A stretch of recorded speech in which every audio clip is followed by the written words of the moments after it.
13h au Caire, l'heure du journal de la télévision égyptienne. Mesdames et messieurs, bonjour. On commence tout de suite par à la une de l'actualité. Le chef de la diplomatie, Badr Abdelghati, qui a reçu un appel téléphonique de la ministre irlandaise des Affaires étrangères, du Commerce et de la Défense.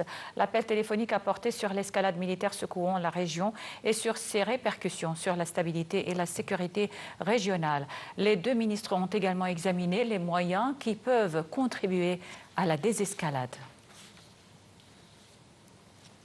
Le principal conseiller du défunt guide suprême Ali Khamenei a déclaré mercredi que l'Iran n'a pas l'intention de négocier avec les États-Unis et est prêt pour une longue guerre. Il a assuré à la télévision d'État que les Iraniens n'ont aucune confiance dans les Américains et n'ont aucune base pour la négociation avec eux.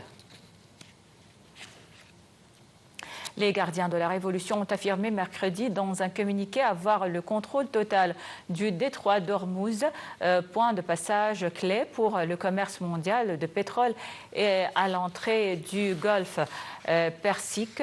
Mardi, le président américain Donald Trump avait déclaré que la marine américaine pourrait escorter des pétroliers si nécessaire à travers le détroit. Le ministre de la Défense israélien, Israël Katz, a affirmé mercredi que tout successeur au guide suprême iranien Ali Khamenei serait une cible destinée à être assassiné selon un communiqué de son bureau. Il a ajouté que le Premier ministre israélien a ordonné à l'armée de se préparer à agir par tous les moyens pour accomplir cette mission. Les obsèques nationales pour Ali Khamenei, qui dirigeait l'Iran depuis 36 ans avant d'être tué samedi par des frappes israélo-américaines, débuteront mercredi soir. Et pour 3 jours, Ali Khamenei, mort à 86 ans, doit être inhumé dans la ville sainte de Mashhad, au nord-est du pays d'où il était originaire. L'armée israélienne a annoncé mercredi qu'un avion, à dire de son armée de l'air, a abattu un avion de combat iranien au-dessus de Téhéran au 5e jour de la guerre au Moyen-Orient. L'armée israélienne a d'autre part annoncé mercredi une nouvelle vague de frappes en Iran contre des sites de lancement des systèmes de défense aérienne et d'autres infrastructures en Iran. L'armée israélienne a pour sa part affirmé avoir frappé un site de missiles balistiques iranien à Isfahan.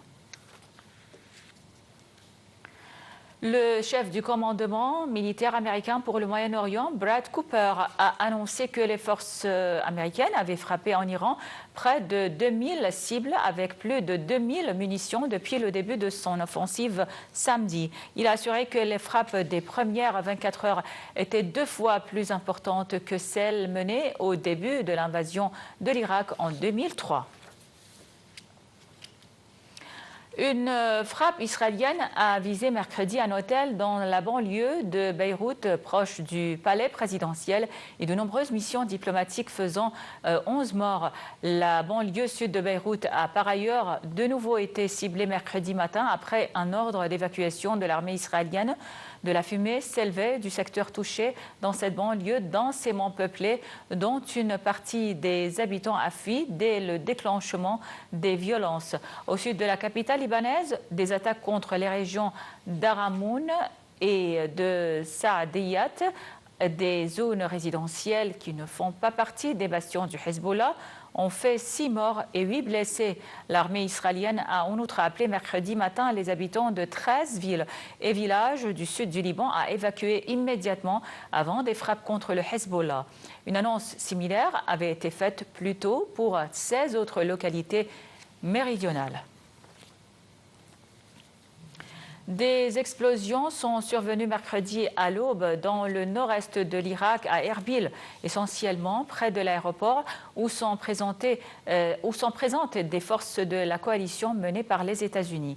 Une autre ville du Kurdistan irakien, celle de Soleimaniya, a été également bombardée.